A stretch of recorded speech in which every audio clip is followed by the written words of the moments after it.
ಮಾಘಪುರಾಣ ಅಧ್ಯಾಯ 14. ನೈಮಿಷಾರಣ್ಯದಲ್ಲಿ ಮುನಿಗಳ ಕಲಹ. ನಾವು ದೇವತೆಗಳು ರಾಕ್ಷಸರು ಜಗಳವಾಡುವುದನ್ನು ಕೇಳಿದ್ದೇವೆ. ಭೂಲೋಕದಲ್ಲಿ ರಾಜ್ಯಕ್ಕಾಗಿ ರಾಜ ಮಹಾರಾಜರು ಯುದ್ಧ ಮಾಡುವುದನ್ನು ನೋಡಿದ್ದೇವೆ.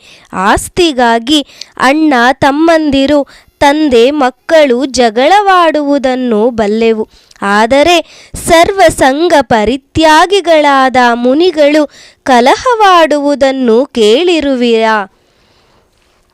ಹಿಂದೊಮ್ಮೆ ಮುನಿಗಳಲ್ಲಿ ಜಗಳವಾದದ್ದೂ ಉಂಟು. ಅದನ್ನು ಮಾರ್ಕಂಡೇಯ ಮುನಿಗಳು ನನಗೆ ಹೇಳಿದಾಗ ಆಶ್ಚರ್ಯವಾಯಿತು. ನನ್ನಂತೆಯೇ ನಿನಗೂ ಆಶ್ಚರ್ಯವಾದೀತು. ಆ ಕಥೆಯನ್ನು ಹೇಳುತ್ತೇನೆ ಕೇಳು ಎಂದು ಗೃತ್ಸಮದನು ಜಹ್ನುವಿಗೆ ಹೇಳಲು, ಜಹ್ನು ಮುನಿ, ಮಹರ್ಷಿ, ಬೇಗನೆ ಹೇಳಿರಿ, ಜಗಳ ಉಂಟಾದದ್ದು ಹೇಗೆ? ಅದು ಪರಿಹಾರವಾಗಿದ್ದು ಹೇಗೆ? ತಿಳಿಸಿ, ಕೇಳುವ ಕುತೂಹಲ ಉಂಟಾಗಿದೆ ಎಂದನು. ಗೃತ್ಸಮದರು ಹೇಳತೊಡಗಿದರು. ಹಿಂದೆ ಗೋಮತೀ ನದೀ ತೀರದಲ್ಲಿರುವ ಪವಿತ್ರ ನೈಮಿಷಾರಣ್ಯದಲ್ಲಿ ಅನೇಕ ತಪಸ್ವಿಗಳು ವಾಸಿಸುತ್ತಿದ್ದರು. ಒಮ್ಮೆ ಮುನಿಗಳು ತಮ್ಮ ತಮ್ಮ ಹಿರಿಮೆ ಗರಿಮೆಗಳನ್ನು ಹೇಳಿಕೊಳ್ಳುತ್ತಿದ್ದರು. ತಾ ಹೆಚ್ಚು ನಾ ಹೆಚ್ಚು ಎಂದು ಹೇಳುತ್ತಿದ್ದಾಗ ಸ್ವಾಭಾವಿಕವಾಗಿ ವಾದ ಉಂಟಾಗಿ ಅವರ ನಡುವೆ ಜಗಳ ಉಂಟಾಯಿತು.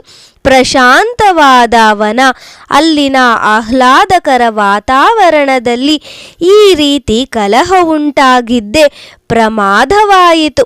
ಮುನಿಗಳಲ್ಲಿ ಶ್ರೇಷ್ಠವಾದ ಭೃಗು ಮುನಿಯು ತನ್ನನ್ನು ಸಮರ್ಥಿಸಿಕೊಳ್ಳಲು, ನಾನು ಸಕಲ ವೇದಗಳನ್ನು ತ್ರಿಮೂರ್ತಿಗಳನ್ನು ತಿಳಿದ ಜ್ಞಾನಿ, ತಪಸ್ವಿಗಳಿಗೆಲ್ಲ ನಾನೇ ಶ್ರೇಷ್ಠ ಎಂದು ಹೇಳಿಕೊಂಡರು. ಭೃಗು ಮುನಿಗಳು ಸ್ವಾಭಾವಿಕವಾಗಿ ಮುಂಗೋಪಿ. ಅವರ ರಭಸದ ಮಾತುಗಳಿಂದ ಇತರ ಮುನಿಗಳು ಒಬ್ಬರ ಮುಖ ಒಬ್ಬರು ನೋಡಿಕೊಂಡರು. ಬಳಿಕ ಅಹಲ್ಯೆಯ ಪತಿಯಾದ ಗೌತಮನು, ಎಂದೆಂದಿಗೂ ಇದು ಸಾಧ್ಯವಿಲ್ಲ. ನಿಮ್ಮೆಲ್ಲರಿಗಿಂತ ವಯಸ್ಸಿನಲ್ಲಿ ನಾನೇ ದೊಡ್ಡವನು. ಅಲ್ಲದೆ ನಾನು ಬ್ರಹ್ಮಕಲ್ಪವನ್ನು ನೋಡಿದವನು. ಆದ್ದರಿಂದ ಎಲ್ಲ ಮುನಿಗಳಲ್ಲಿ ನಾನೇ ಸರ್ವಶ್ರೇಷ್ಠ. ಇದೇ ರೀತಿಯಲ್ಲಿ ಮಾಂಡವ್ಯ, ಗಾರ್ಗ್ಯ, ಭಾರದ್ವಾಜ ಮೊದಲಾದ ಮುನಿವರೇಣ್ಯರು, ನಾನು ವಿಧ ವಿಧ ಶಾಸ್ತ್ರಗಳನ್ನು ಓದಿಕೊಂಡಿರುವವನು, ನಾನು ಯೋಗಾಭ್ಯಾಸದಲ್ಲಿ ಪ್ರವೀಣನು, ನಾನು ಸಕಲ ವೇದಗಳನ್ನು ಕರತಲಾಮಲಕ ಮಾಡಿಕೊಂಡಿರುವವನು ಎಂದೆಲ್ಲ ಮಾತನಾಡುತ್ತಾ ಒಬ್ಬರಿಗೊಬ್ಬರು ವಾದಿಸುತ್ತಾ ದೊಡ್ಡ ಜಗಳಕ್ಕೆ ನಿಂತರು. ಒಬ್ಬರಿಗೊಬ್ಬರು ಹೊಡೆಯಲು ಕೂಡ ಹಿಂಜರಿಯಲಿಲ್ಲ. ಕೆಲವು ಮುನಿಗಳು ಭೃಗು ಋಷಿಯ ಜುಟ್ಟು ಹಿಡಿದು ಅವರ ಬೆನ್ನಿಗೆ ಗುದ್ದಿದರು. ಇನ್ನೂ ಕೆಲವರು ಗೌತಮನ ಗಡ್ಡವನ್ನೇ ಕಿತ್ತರು. ಭೃಗುವೇನೂ ಹಿಮ್ಮೆಟ್ಟಲಿಲ್ಲ. ಅವರು ತನ್ನನ್ನೆದುರಿಸಿದವರನ್ನು ಮುಷ್ಟಿಯಿಂದ ಬಾರಿಸಿದರು. ಇವೆಲ್ಲ ಸರ್ವಸಂಗ ಪರಿತ್ಯಾಗಿಗಳಾದ, ಇಲ್ಲವೇ ಪ್ರಾಪಂಚಿಕ ಸುಖಗಳಲ್ಲಿ ಆಸಕ್ತಿ ತೋರದ ಹಾಗೂ ಯಜ್ಞಯಾಗಾದಿಗಳನ್ನು ಮಾಡಿಕೊಂಡಿರುವ ಮುನಿಗಳಿಗೆ ಯೋಗ್ಯವಾದುದಾಗಿರಲಿಲ್ಲ. ಆ ಮುನಿಗಳು ತಾವೇ ಹೊಡೆದಾಡಿಕೊಂಡದ್ದರ ಫಲವಾಗಿ ಕಣ್ಣೀರು ಸುರಿಸುತ್ತಿದ್ದರು. ಎಷ್ಟೋ ಮುನಿಗಳ ಮೇಲುವಸ್ತ್ರಗಳು ಹರಿದು ಹೋದವು. ಇವೆಲ್ಲ ನೋಡಲು ಒಂದು ಯುದ್ಧವೇ ಆಯಿತು. ಇವೆಲ್ಲ ಸಾಲದಾಗಿ ಅಲ್ಲಿಗೆ ಬಂದ ತ್ರಿಲೋಕ ಸಂಚಾರಿಯಾದ ನಾರದ ಮುನಿಗಳನ್ನು ಹೊಗಳುತ್ತಾ, ನೀವು ಏನು ಕಡಿಮೆ, ಯಾವುದರಲ್ಲಿ ಕಡಿಮೆ ಎಂದು ಹುರಿದಂಬಿಸುತ್ತಾ ಜಗಳ ಉತ್ಕರ್ಷಕ್ಕೇರುವಂತಾಯಿತು. ಜಗಳ ಆರಂಭವಾಗುವುದು ಬೇಗ, ಆದರೆ ಅದು ನಿಲ್ಲುವುದು ಕಷ್ಟ. ನಾರದರು ಮುನಿಗಳ ಕಲಹ ಪ್ರಕೋಪಕ್ಕೆ ಹೋದುದನ್ನು ಗಮನಿಸಿ ಬೇಗನೆ ವೈಕುಂಠಕ್ಕೆ ಹೋದರು.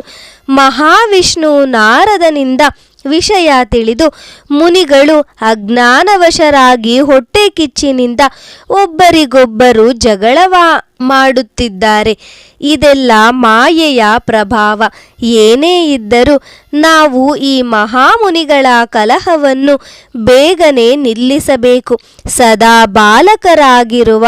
ಬಾಲಕರಾಗಿಯೇ ಇರುವ ಸನಕಾದಿ 4 ಮುನಿಗಳನ್ನು ಅಲ್ಲಿಗೆ ಕಳುಹಿಸಿಕೊಡುತ್ತೇನೆ. ಜೊತೆಗೆ ಮಾರ್ಕಂಡೇಯ ಮುನಿಯೂ ಹೋಗಲಿ. ಮಾರ್ಕಂಡೇಯ ಜ್ಞಾನಿ, ವಯೋವೃದ್ಧ.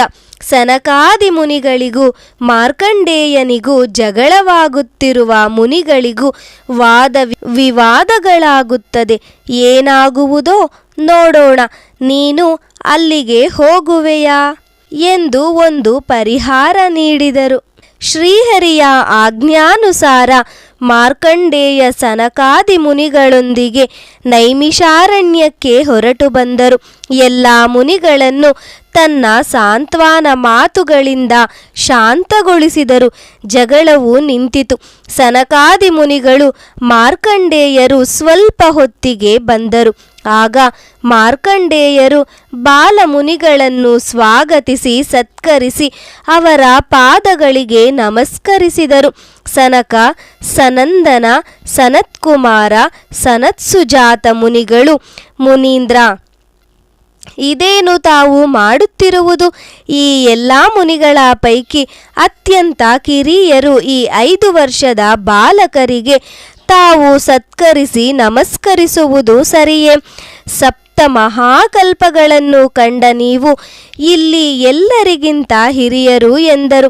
ಶ್ರೀಹರಿಯ ಧ್ಯಾನದಲ್ಲೇ ಸದಾಕಾಲದಲ್ಲಿ ಇರುತ್ತಿದ್ದ ಸನಕಾದಿ ಮುನಿಗಳನ್ನು ಉದ್ದೇಶಿಸಿ ಮಾರ್ಕಂಡೇಯನು, ಸನಕಾದಿ ಮುನಿಗಳೇ, ನೀವು ಬ್ರಹ್ಮ ಮಾನಸ ಪುತ್ರರು. ನೀವು ಸದಾಕಾಲದಲ್ಲಿ ಶ್ರೀಹರಿ ಸಾನ್ನಿಧ್ಯದಲ್ಲಿ ಇದ್ದು ಹರಿನಾಮ ಸಂಕೀರ್ತನೆ ಮಾಡುತ್ತಿರುವಿರಿ. ಈ ಬಾಲ್ಯದಲ್ಲಿಯೇ 4 ಯುಗಗಳು ಕಂಡಿರುವಿರಿ. 4 ಯುಗಗಳು ಹುಟ್ಟಿ ಅಂತ್ಯವಾಗುತ್ತಿರುವವು. ನಾನಾದರೂ ವಯಸ್ಸಿನಿಂದ ವೃದ್ಧನಾಗಿರಬಹುದು, ಆದರೆ ನಾನೇನು ಮಹಾಜ್ಞಾನಿಯಲ್ಲ. ಚಿರಂಜೀವಿಯಾಗಿದ್ದರೂ ಸುಮ್ಮನೆ ಕಾಲ ಕಳೆದು ಏನೂ ಪ್ರಯೋಜನ. ಜ್ಞಾನವಿಲ್ಲದ ವೃದ್ಧನಿಗೆ ಎಷ್ಟು ವಯಸ್ಸಾದರೇನು? ಕಲ್ಲು ನೀರೊಳಗಿದ್ದಂತೆ. ಅದೇನು ಮೋಕ್ಷ ಹೊಂದುವುದೇ? ನೀವು ಶ್ರೀಹರಿ ಧ್ಯಾನ ನಿರತರಾಗಿದ್ದು ಶ್ರೀಹರಿಗೆ ಪರಮಪ್ರಿಯರಾಗಿರುವಿರಿ. ನಿಮ್ಮ ಹೃತ್ಕಮಲಗಳಲ್ಲಿ ಆ ಪರಮಾತ್ಮನು ಸದಾ ವಾಸವಾಗಿರುವನು. ಶ್ರೀಹರಿಗೆ ಪ್ರಿಯನಾದವನು ಪುಟ್ಟ ಬಾಲಕನಾದರೂ ವೃದ್ಧನಂತೆ ಪೂಜ್ಯನು. ಗುರು ಸಮಾನರು. ವಿಷ್ಣುವಿನ ದಿವ್ಯ ಚರಿತೆಯನ್ನು ಕೇಳುವವರು. ಸಾಮಾನ್ಯ ಮನುಷ್ಯನಾದರೂ ಗೌರವಾನ್ವಿತನಾಗುತ್ತಾನೆ. ನೀವಾದರೂ ಹಗಲು ರಾತ್ರಿಗಳೆನ್ನದೆ ಯಾವಾಗಲೂ ಶ್ರೀಹರಿ ಧ್ಯಾನ ಪೂಜೆಗಳಲ್ಲಿ ತೊಡಗಿಸಿಕೊಂಡಿರುವವರು. ನಿಮ್ಮ ಜೀವನ ಸಾರ್ಥಕವಾದುದು. ನಾನಾದರೂ ಶ್ರೀಹರಿಯ ಕತೆಗಳನ್ನು ಆಲಿಸಲಿಲ್ಲ, ಶ್ರೀಹರಿಯನ್ನಾರಾಧಿಸಲಿಲ್ಲ. ಹೀಗಿರುವಾಗ ನಾನೆಷ್ಟು ಹಿರಿಯನು? ನಾನು ತಮ್ಮಲ್ಲಿ ನಡೆದುಕೊಂಡ ರೀತಿಯಲ್ಲಿ ಯಾವ ತಪ್ಪೂ ಇಲ್ಲ ಎಂದರು. ಮಾರ್ಕಂಡೇಯರು ಮಾತನಾಡಿದ್ದನ್ನು ಕೇಳಿದ ಕಲಹಪ್ರಿಯರಾಗಿದ್ದ ಮುನಿಗಳು ಒಬ್ಬರಿಗೊಬ್ಬರು ಮುಖ ನೋಡಿಕೊಂಡು ತಮ್ಮಲ್ಲೇ ಗೊಣಗತೊಡಗಿದರು. ಅವರಲ್ಲಿದ್ದ ಅಜ್ಞಾನ ಇನ್ನೂ ಮಾಯವಾಗಿರಲಿಲ್ಲ. ಮಾರ್ಕಂಡೇಯನು ಹೇಳಿದುದನ್ನಾಲಿಸಿದ ಸನಕಾದಿ ಮುನಿಗಳಿಗೆ ಹರಿಯನ್ನು ಕುರಿತು ಆಡಿದ ಮಾತುಗಳು ಪರಮಪ್ರಿಯವಾದವು. ಅವರು, ಮುನೀಂದ್ರ, ನೀವು ಹೇಳಿದ್ದು ಅಕ್ಷರಶಃ ಸತ್ಯ. ಶ್ರೀಹರಿಯು ಜಗದೋದ್ಧಾರನಾಗಿದ್ದು ಎಲ್ಲ ಜೀವರಾಶಿಗಳಲ್ಲಿ ಸರ್ವಶ್ರೇಷ್ಠನು. ಶ್ರೀಹರಿಯ ನಾಮ ಸಂಕೀರ್ತನೆಯಿಂದ ಪ್ರತಿ ಮಾನವನು ಪರಿಶುದ್ಧನಾಗುವನು. ಶ್ರೀಹರಿಯ ಪಾದೋದಕವು ಅತ್ಯಂತ ಶ್ರೇಷ್ಠವಾದುದು. ಹರಿಭಕ್ತ ಮುಕ್ತನಾಗದವನ ಜನ್ಮ ವ್ಯರ್ಥ. ಶ್ರೀಹರಿಯ ಪೂಜೆ ಮಾಡದ ಕೈಗಳು ಇದ್ದರೂ ಇಲ್ಲದಿದ್ದರೂ ಒಂದೇ. ಶ್ರೀಹರಿಯ ಪೂಜೆಯಿಂದ ಎಲ್ಲ ಪಾಪಗಳು ದೂರವಾಗುವವು. ಪ್ರಹ್ಲಾದ, ಧ್ರುವ, ದ್ರೌಪದಿ, ಅರ್ಜುನ ಇವರೆಲ್ಲ ನಾರಾಯಣನನ್ನು ನಂಬಿ ಅವನ ಧ್ಯಾನದಿಂದ ಪುನೀತರಾದವರು. ವಿಭೀಷಣನು ರಾಕ್ಷಸನಾದರೂ ಶ್ರೀರಾಮನ ಭಕ್ತನು. ಹನುಮಂತ ರಾಮನಲ್ಲೇ ಒಂದಾದನು. ಹನುಮ ಒಲಿದರೆ ರಾಮನೂ ಒಲಿಯುವನು. ಶ್ರೀಹರಿಯ ಗುಣಗಾನ ಮಾಡುವವನೇ ಶ್ರೇಷ್ಠನು ಎಂದರು. ಸನಕಾದಿ ಮುನಿಗಳ ಮಾತುಗಳನ್ನಾಲಿಸಿದ ಗೌತಮಾದಿ ಮುನಿಗಳು ತಮ್ಮ ವರ್ತನೆಗೆ ನಾಚಿಕೊಂಡು ನಮಗೆ ಭಗವಂತನು ನೀಡಿರುವ ಆಯಸ್ಸಿನ ಅವಧಿಯಲ್ಲಿ ಶ್ರೀಹರಿಯ ಧ್ಯಾನ ನಿರತರಾಗದೆ ಒಬ್ಬರಿಗೊಬ್ಬರು ಅಹಂಕಾರ ಮತ್ಸರಗಳಿಂದ ವೃಥ ಜಗಳವಾಡಿದೆವಲ್ಲ, ನಾವು ಮುನಿಗಳೆಂದು ಹೇಳಿಕೊಳ್ಳಲು ನಾಚಿಕೆಯಾಗುತ್ತದೆ ಎಂದು ಭಾವಿಸಿದರು.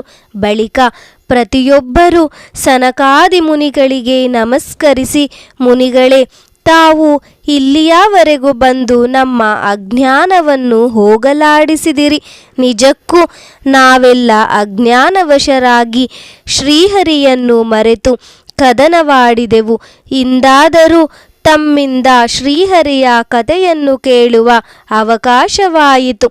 ತಾವು ಭಗವಂತನ ಚರಿತೆಯನ್ನು ನಮಗೆ ಹೇಳಬೇಕು ಎಂದು ಪ್ರಾರ್ಥಿಸಿದರು. ಶೌನಕಾದಿ ಮುನಿಗಳು ತಮ್ಮ ಅಜ್ಞಾನವನ್ನು ಕಳೆದುಕೊಂಡಿದ್ದರಿಂದ ಮಾರ್ಕಂಡೇಯ ನಾರದರರು ಸನಕಾದಿ ಮುನಿಗಳು ತಾವು ಬಂದ ಕಾರ್ಯ ಸಿದ್ಧಿಯಾಯಿತೆಂದು ವೈಕುಂಠಕ್ಕೆ ಹಿಂತಿರುಗಿ ಪರಮಾತ್ಮನಲ್ಲಿ ನಡೆದುದನ್ನು ನುಡಿದರು. ಶ್ರೀಮನ್ನಾರಾಯಣನು ಸೂತ ಮುನಿಯನ್ನು ಕರೆಯಿಸಿ ನೈಮಿಷಾರಣ್ಯಕ್ಕೆ ಹೋಗಿ ಶೌನಕಾದಿ ಮುನಿಗಳಿಗೆ ಶ್ರೀ ಮಹಾವಿಷ್ಣುವಿನ ಕಥೆಗಳನ್ನು ಹೇಳಿ ಬರಲು ತಿಳಿಸಿದನು. ಜಗನ್ನಾಟಕ ಸೂತ್ರಧಾರಿ ಶ್ರೀಹರಿಯ ಆಜ್ಞೆಯನ್ನು ಶಿರಸಾವಹಿಸಿ ನೈಮಿಷಾರಣ್ಯಕ್ಕೆ ಬಂದು ಶೌನಕಾದಿ ಮುನಿಗಳಿಗೆ ಪರಮಾತ್ಮನ ದಿವ್ಯ ಚರಿತ್ರೆಯನ್ನು ಹೇಳಿದರು. ಗೃತ್ಸಮದರು ಜಹ್ನುವಿನ ಮುನಿಗಳ ಕಲಹದ ಪ್ರಸಂಗವನ್ನು ತಿಳಿಸಿ, ಜಹ್ನು ತಿಳಿದೆಯ, ಮಾಘಮಾಸಾಧಿಪತಿಯಾದ ಶ್ರೀಹರಿ ಎಲ್ಲದರಲ್ಲೂ ಶ್ರೇಷ್ಠ. ಅವನ ನಾಮಸ್ಮರಣೆಯಿಂದ ಚಿಂತೆಗಳು ದೂರ, ಪಾಪಗಳು ದೂರ, ಭವಬಂಧನದಿಂದ ಬಿಡುಗಡೆ ಹೊಂದಲು ಶ್ರೀಹರಿಯ ಧ್ಯಾನವೇ ನಮಗಿರುವ ಸುಲಭೋಪಾಯ ಎಂದು ಹೇಳಿದರು ಎಂಬಲ್ಲಿಗೆ ನೈಮಿಷಾರಣ್ಯದಲ್ಲಿ ಮುನಿಗಳ ಕಲಹ ಎಂಬ 14ನೆಯ ಅಧ್ಯಾಯವು ಸಂಪೂರ್ಣವಾಯಿತು.